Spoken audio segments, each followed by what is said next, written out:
Dillon Gabriel's off to a good start. Could he break one of Bo Nix's records?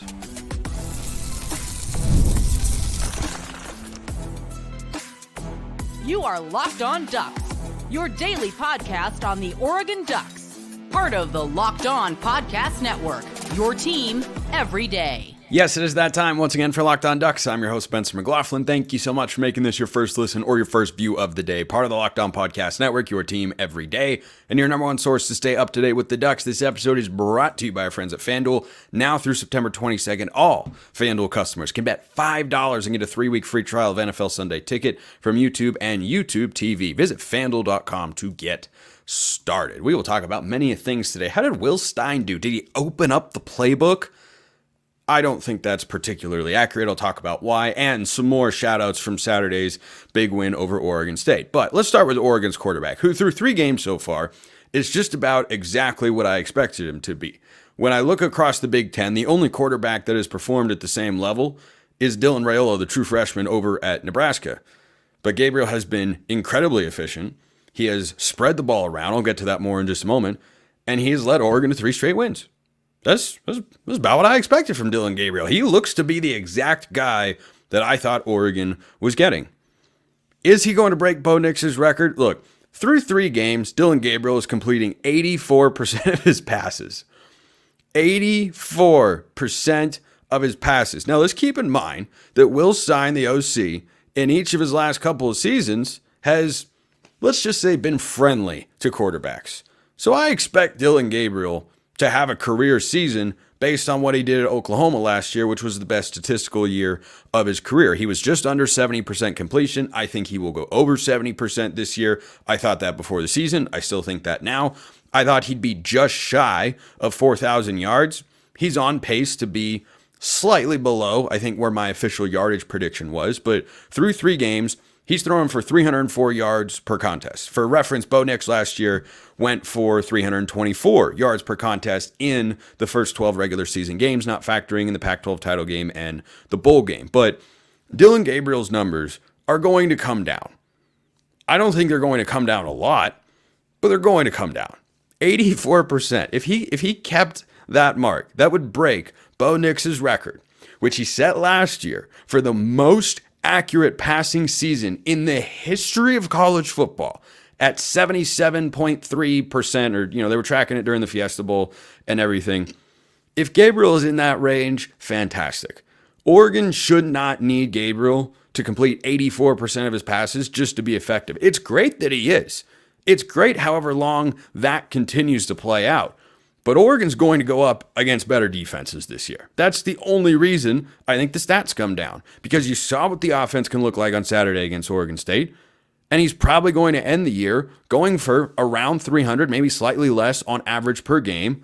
And he will throw an interception eventually, which he hasn't done yet. And he probably won't complete 84% of his passes. So I think Gabriel is set up for a fantastic season. I don't expect him to be over 77%. But you have to remember, one game where he goes like 21 of 30 would probably bring his down. I didn't do the math to calculate all of that out. But every game is really, really impactful. But the bottom line is Oregon fans should be happy with what Dillon Gabriel's giving them at quarterback. Because he's giving the offense everything they need to succeed. You need to throw the ball 49 times? Well, unfortunately, that's what you needed in the Idaho game. But when you're able to run the ball, when you're able to be balanced, Gabriel can be more explosive. And he doesn't have to throw the ball 49 times. But he could. And you've got the receiving core to do it. The receiving core is going to have a tougher time. I think Oregon State's got a couple of decent players in the secondary. It's not going to compare to what you're going to go up against when you face Ohio State, for instance, or even some teams in the Big Ten. You're going to face better secondaries. You're going to face better defensive lines. And he had a lot of time to throw on Saturday, which was great because, of course, he had very little time to throw in the first 2 games. There will be outings where it'll look more like the first 2 games from a pressure standpoint and how he has to move around in the pocket than it did on Saturday against Oregon State. But there will be plenty of games where I think Gabriel can go crazy. You look at, by the way, Illinois is ranked in the top 25. Just thought I'd throw that out there because Oregon's got them on the schedule in a few weeks. It's down the line, but just something to keep your eye on. It's post-Ohio State. But Illinois is off to a good start, a little bit better than many people, myself included, perhaps thought they would be. I don't think they're that good, but they're perhaps a little bit better than you might have expected. But back to Gabriel here. I love what he's doing distributing the football. I don't know if anybody realized this. If I asked you off the top of your head, who's Oregon's leading receiver? That's probably an easy answer, right?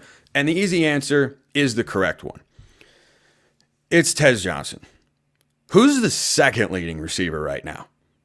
And what if I told you the gap between the second leading receiver and the fourth leading receiver is, drumroll please, 2 receptions for 6 yards? I love the way he is playing in this offense right now. Because when you think of Oregon passing attacks and dynamic duos that have been great quarterback to receiver over the years, like go back to Masoli and Mail. Loved that combo. Did you ever feel like that was the only option in the offense? No. That's why those offenses were really good. And same thing when Darren Thomas stepped in. Mariota spread the ball around a lot. And of course, there are the ties between Gabriel and Mariota. He's wearing number 8, this fake option. It was so good. It was a great flashback to the Rose Bowl. And of course, it was a fantastic play. He's playing a lot like Marcus Mariota right now. He's just putting the ball where it needs to be.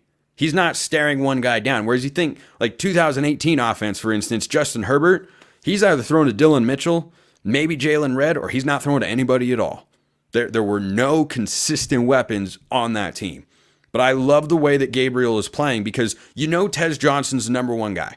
You know he's going to be the leading receiver this year. That's what I thought coming into this year. I've seen nothing to suggest otherwise. Even the bad game he had statistically against Boise State. He, of course, made an impact in the return game. But the way he's moving the football around, Gabriel that is, I think it is operating this offense in a very Bo Nix-like fashion, where Troy Franklin was the number 1 receiver, Tez was a clear number 2, but it never felt like the ball was forced to those guys when they weren't available, at least not super often. You could come up with a couple examples, but on the whole, he's putting the ball to where the open man is. So the second leading receiver on this team is Terrence Ferguson, who's having an awesome year.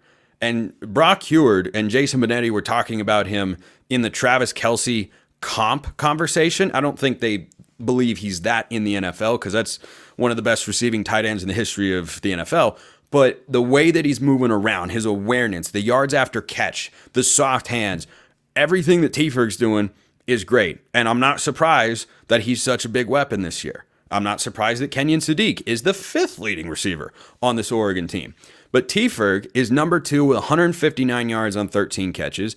Evan Stewart is actually 4th with 11 receptions for 153 yards and a touchdown. T-Ferg doesn't have a touchdown yet, by the way. And Trayshawn Holden has 10 catches for 154 yards and 2 scores. I love that this is how the distribution is working out. I think it allows Will Stein to call whatever play is going to attack the coverage and not worry about, we got to get 7 the ball here. We got to get 15 the ball here. No, you have plays that you design for Terrence Ferguson or, the little end around to Trayshawn Holden, which I thought was awesome. Having those plays in your playbook is great, but not feeling like you have to get the ball to this guy in a certain situation, I think allows Gabriel to just sit back, read the defense, and he's settled in with, the improved offensive line play over the weekend. I thought it looked great. I want to see that continue. As I talked about on yesterday's show, one game is one step. It's not all of the steps, but it is a major step. And certainly Oregon fans, I think, are waking up, breathing a little bit easier with the way the offense operated on Saturday. So I love what I'm seeing from Gabriel. I love this receiving core. I think the last 2 years are the best run of wide receivers Oregon has had in my lifetime at the position. There have been some great ones, but the depth, the talent, the versatility, I think these guys are doing everything like we expected them to on the perimeter, and Gabriel's doing a great job getting him the football. He'll come down from 84%, but right now, if you told me end of the year he finishes 74%, I'd believe you. I'd believe you with the way this offense is operating. Let me know your thoughts in YouTube comments or hit me up on X, formerly known as Twitter. Let's talk about Will Stein. But let's do it next, shall we? Yes, we shall.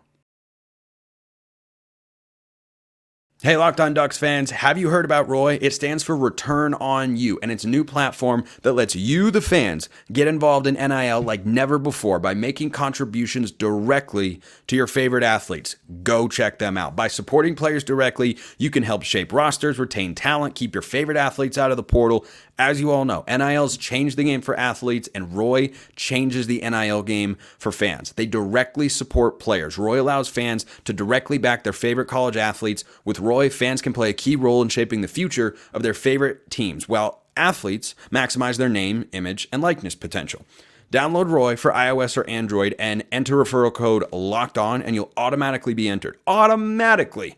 Into a sweepstakes to get $5,000 cash. How about that? Visit joinroy.com for additional details. No purchase necessary, void where prohibited. Joinroy.com. That's where you need to go. Get off the sidelines and into the NIL game with Roy. Let's get back into the show here with the second segment sip. So, Will Stein, Oregon's offensive coordinator, was phenomenal on Saturday. Notice when the offense doesn't punt, you don't get the fire Will Stein, he's horrible, not good, like those sorts of things go away because Twitter overreactions are, of course, undefeated. So too are the Dillon Gabriel critics that would pop up in my mentions frequently in the first couple of games. Suddenly it goes away. It's almost, well, I'll touch on this more in just a moment. So, I got a question from a Locked On Ducks insider, which you can be. Link is in the description below, and you get a free 14-day trial. You get all sorts of perks and priority mailbag access. But a couple people asked me this question, including an insider who was wondering if Will Stein opened up the playbook this week, if he, was saving stuff for the Oregon State game that he wasn't pulling out in the Boise State or the Idaho game. Now, the best example that I think we have seen of this is Fresno State 2021. If you look at the plays that were called and executed against Ohio State the following week when Oregon pulled that big upset in Columbus, I don't remember seeing a lot of those plays against Fresno State. I think they were saving some things. If you want to make the case, and this is mostly speculative, you never get an answer from Will Stein, of course. He's not going to give you anything on this front if you ask him. And I don't think I would ever, ask him the specific question because it might not land well.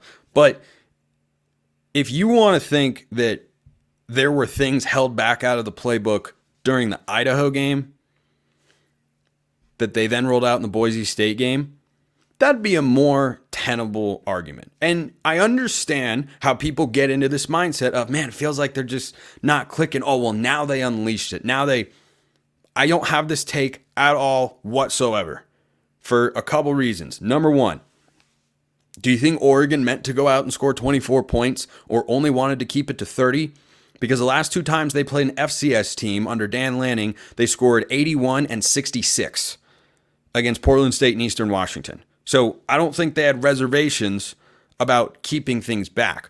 There is a much simpler explanation for why the offense looked better. And it is something that I talked about, and I'm sure many of you noticed over the first couple of games. The offensive line clicked. It played better. When you look at the run plays that were stuffed, we didn't see the jumbo package against Oregon State because you didn't get into that situation where you had a third or fourth and short and you wanted to just pound the football forward. Why? Because the offensive line was moving guys on first and second down. But the plays that we saw against Oregon State, they were run against Boise State. They just weren't working, particularly in the ground game. You had duo concepts. You had inside zones. You had RPOs. You had counters. They just didn't work. You had protection concepts that didn't work well against Boise State. I forget which sack it was against Boise. They went heavy play action. No, I'm crossing up two separate plays. But for instance, there's a protection concept where Oregon blocks down and pulls an offensive guard, usually Marcus Harper, out to kick the defensive end, and he essentially serves as the left tackle on the play, which isn't Dillon Gabriel's blind side, of course, but they've run this concept a lot. They have a couple of different looks that they will play with off of that they're trying to get the defense to bite. They see the offensive lineman pulling. They think it's a run. They suck up. You take a shot deep. But it's a max protection concept. Oregon did that several times against Boise State, including the touchdown that they threw to Evan Stewart after the Tez Johnson punt return that wasn't the touchdown. Well, they did that against Oregon State. They called deep shots. They called a lot of the same plays because Will Stein is not radically altering his playbook week to week. So the offensive line, you cannot understate the importance of that unit playing well and what it did for the offense because you had time to sit in the pocket. You had to, and by the way, the offense against Boise State was not as bad as it might have felt in the moment. It certainly wasn't great. I think a lot of fans clung to the tunnel screen hook and ladder. That was weird. Okay, it was a weird play call that went for a trick play. I was like, why do you need to, call something like that against Boise State? You should be able to line up and run the football. But if you go look at what Oregon actually did in the second half, they ran the football well. Jordan James averaged 6 yards a carry against Boise State, and he's been running great all year. More on him coming later in the show. And they took a deep shot on that final drive, and they completed several deep shots over the course of the game, and they wanted to take others. The protection just wasn't there. But then it was against Oregon State, and I think the Beavs were playing in a very soft zone, and I think Will Stein adapted to that and said, okay, we had a couple of chunk plays, the long touchdown to Trayshawn Holden, but mostly, if you're going to give us 10, 15 yards, and you're just going to sit off, we'll let Evan Stewart run a route with an 8-yard cushion all day long because he's going to push the corner up and hit a comeback route, and it's going to be an easy pitch and catch. And so I don't think there was anything, especially going into the Boise State game, with regards to, well, he's, saving stuff for Oregon State. Like, Boise State is a better team than Oregon State. Full stop. Boise State is much better. They've got better players. They've got coaching staff continuity. I mean, not a ton, but more than Oregon State still. Like, Boise State is going to be a better football team. There's not a single player on Oregon State as good as Ashton Genty. So I don't think they went into that game thinking, well, we need to save it for Oregon State. No, the offensive line just clicked. And that opened up the running game, and that opened up the play action pass, and you had everything at your disposal, whereas against Boise State in the first half, you didn't. And in the second half, you did. They moved the ball much better. So I wholeheartedly disagree with this notion that Stein was saving stuff and was finally calling shot plays. Like, no, they called shot plays against Boise State. They should have done it more against Idaho, but they did what was working, and it wasn't a great game. And the offensive line was getting pushed around too much. It turns out when you disrupt the offensive line, you disrupt everything that an offense wants to do. So, no, I do not subscribe to the notion that Will Stein finally opened it up this week against the Beavs. I think they just played better. And here's another more logical explanation. Is Dillon Gabriel's third game. They found offensive line continuity. Do you think he's going to be better in game 1 than he is in game 3? No, I think he's going to be better in game 3, which he was. I bet if Oregon played Idaho right now, with 3 games under their belt, they'd probably beat him by more than 10 points. So, end of rant, but not end of segment, because a question came in via Twitter from Rick. Mailbagger, Coach Lanning and company have absolutely stacked the D-line these last couple of years, clearly intentional. One thing they have not done is stack the O-line with the same aggressiveness, and it seems it's biting us in the rear. Your thoughts, do you think that will change? I don't think the offensive line recruiting has been as poor as you think. There are not 1, but 2 offensive linemen hurt right now for the Ducks. Now, do they need to load up better at the center position? Clearly. But if you look at the way Oregon's recruited offensive linemen the last couple of years, has it been as successful or as potent as the defensive line recruiting? No, that's clear. That's because Dan Lanning and Tosh Lupoy are premier defensive recruiters. And it's not that Alik Terry isn't a good offensive recruiter. But I think there are plenty of guys that are getting lost in the shuffle that are going to be part of the offensive line in the coming years that you just aren't thinking about right now. And Dan Lanning has said about the offensive and defensive lines, he said it about defensive line when I asked him about Big Ten Media Day, because that's what my question was in regards to. But the same principle applies to the O-line, which is you are very unlikely to play early in your career. It takes at least 2 years to get fully integrated. It takes sometimes 3 years to become even a rotational player. So I think the offensive line of the future, there's going to be a lot of turnover on that unit after this season, but is the depth being tested right now? Yes. but the depth is injured. Like Davey Uli would probably be the 6th offensive lineman and or the 7th. But if he comes back healthy and Matthew Bedford is back healthy and he's able to go, well, suddenly you have 7 offensive linemen that you can work with. But down the line, I think you're overlooking guys like Fox Crater, who's a blue chip offensive tackle recruit, like Shaq McCroy, who's one of the biggest humans to ever roll through the Oregon football program. Guys like Devin Brooks, who were not super highly touted recruits, but were really big kind of developmental projects that might be able to work themselves into an offensive line setting. Or thinking about a guy like Bryce Bolton, who could step up on the offensive line next year. There are names. It is not as if Oregon hasn't recruited that position at all. It just hasn't been as great as the defensive line because that's probably the best singular position group that Oregon has recruited in the last 2 cycles under Dan Lanning. I understand and appreciate the question, though. I get where you're coming from.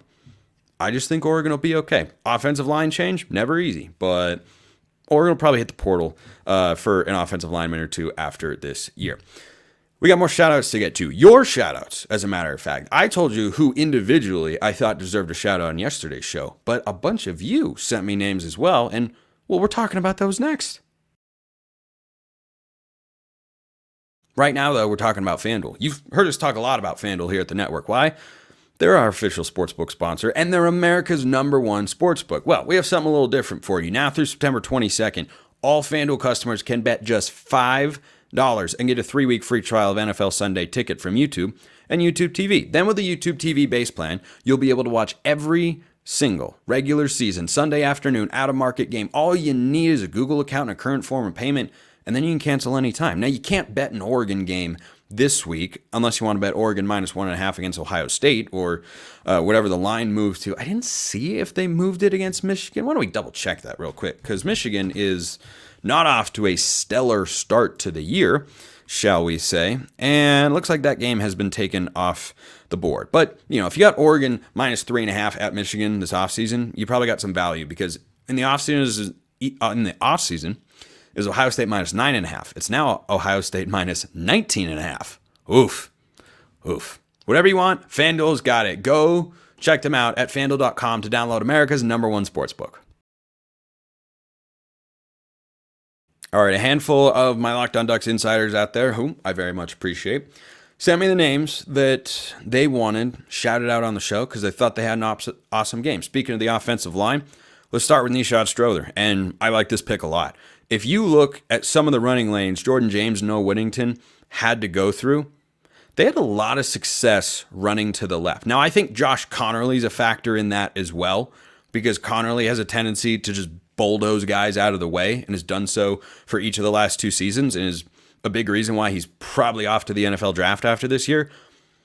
But you can't overlook what Strother's done coming in, a guy who didn't play last year because of injury, and then he fell down on the depth chart by the time he did get healthy. I don't even remember if he got fully healthy, but he certainly is now, and Oregon's needed him. He transferred in from East Carolina last year and didn't really have a ton of experience coming into the season. Well, certainly looks like everything's flowing now. I talked about Poncho yesterday because he had an awesome game. He was turning guys around whichever direction he wanted to, and Strother was doing a lot of the same things.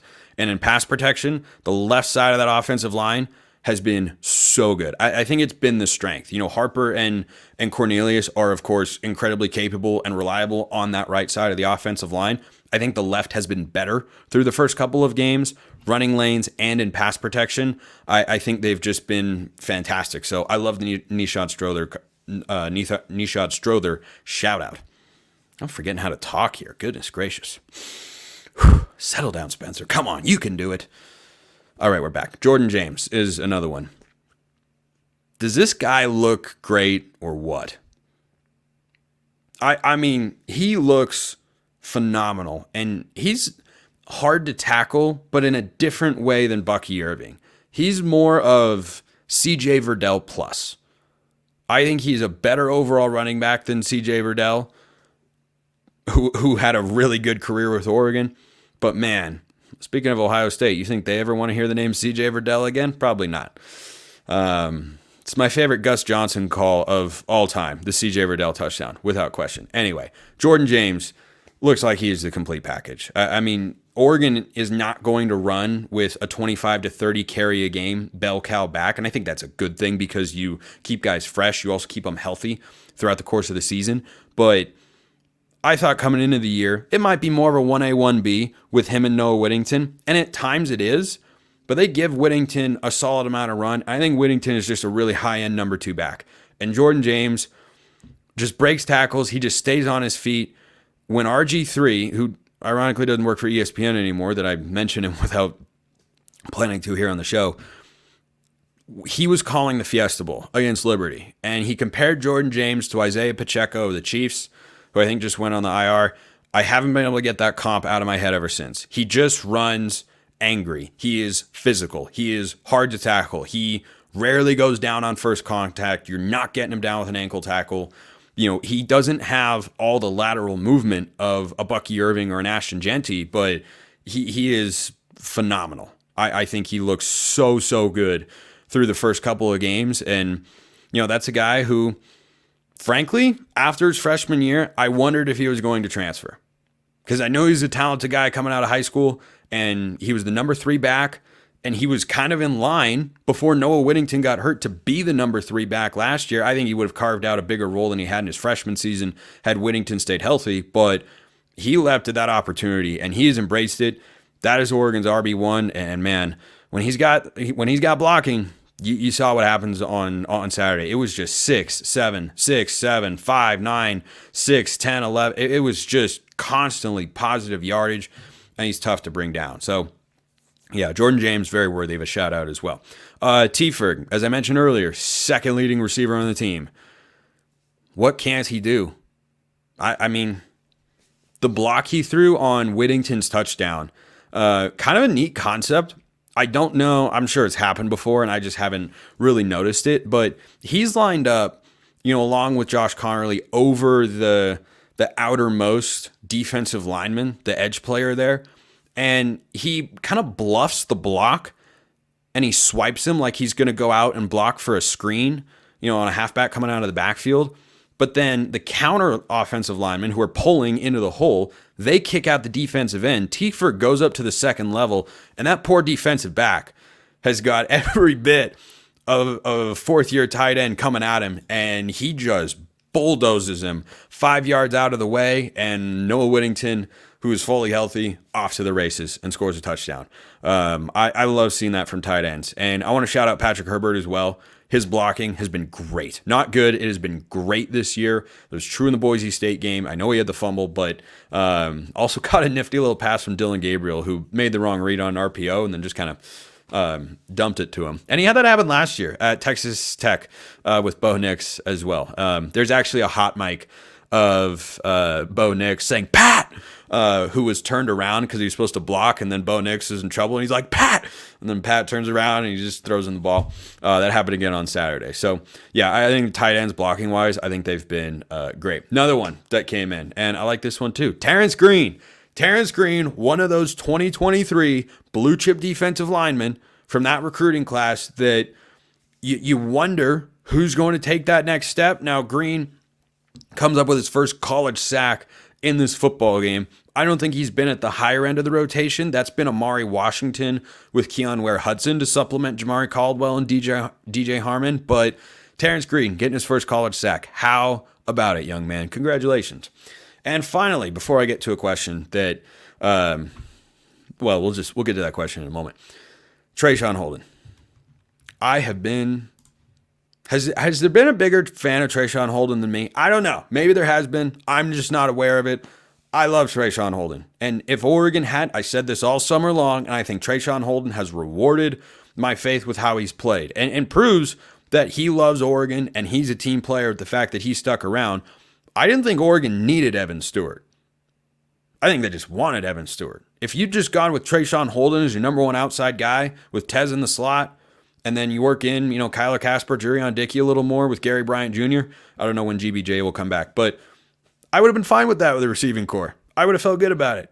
Trayshawn Holden can be the leading receiver for Oregon any day of the week, and man, is he versatile. The end around, chef's kiss. You fake the counter, and then you just flip it on the outside. They ran that to Gary Bryant last year against Washington State. Here they did it to Trayshawn Holden. He picked up 21 yards. He's phenomenal. Caught the touchdown in the back of the end zone. He's such a good yards after catch guy. He had the 59-yarder against Boise State. He's explosive. You can throw him the ball on the perimeter. You can throw him the ball on the screen pass. He can be a pop pass or a reverse kind of guy. He just does everything for you. He's just a football player, and he's a really, really darn good one. So I love that too. Let's close with this question from Nujad Bolivar. Hey, Spencer, I'm curious to hear your take. Which do you think is likely to happen either first? Devin Jackson levels up his in-game IQ, play calling, or Bossa gets healthy and proves he's the clear-cut starter for this team with the necessary physicality? Or do you think this is looking at the linebacker rotation incorrectly because Bossa might be at coverage of out routes, but Devin is better at creating pressures? Appreciate all you do, Sko Ducks. Well, I think Bossa getting back healthy comes first before Devin Jackson becomes like the go-to captain of the defense across the board. But I think he's got to be capable to fill in because you don't know. Injuries can linger. They can just linger, and Bossa is not 100%. They said he was on a snap count on Saturday. That was pretty obvious. And when he's not out there, the guy next to Bryce Betcher is Devin Jackson. And I got to tell you, I've got a lot of confidence in those guys right now. If Jeff Bossa is not healthy, don't play him. Seriously, I know Oregon will want him eventually for the leadership qualities that he has. I mean, Devin Jackson had a great sequence in coverage against Boise State on Genty on that deep throw down the sideline. But for leadership purposes and continuity, yeah, you want Jeff Bossa out there. But that's somebody who I want 100% by the time you play Ohio State. Because that's when you're really going to need those guys when you're going up against Quinshon Judkins and Travion Henderson, the best 1-2 running back tandem in all of college football. So I think the first thing that happens is Bossa gets back fully healthy, and hopefully that takes place during the bye week. But I don't want Bossa to rush. I want him to come back and be healthy because he does not look like himself. He's not making plays. He's missing tackles. Doesn't look like he's got all the juice there. And I think that that's the best course of action for the Ducks because you just got to have your vocal leader at 100%. And by the way, he's not just vocal leader. He's a playmaker. And we haven't seen him making a lot of plays this year. And Jackson and Betcher have picked up the load, which, as always, is why recruiting matters. I'll close with this. One of you Locked On Ducks insiders out there wanted me to look at the Indiana roughing the passer called when they hit Ethan Garbers and compare that to the Devin Jackson roughing the passer that wasn't against Giovanni McCoy and see which one was worse.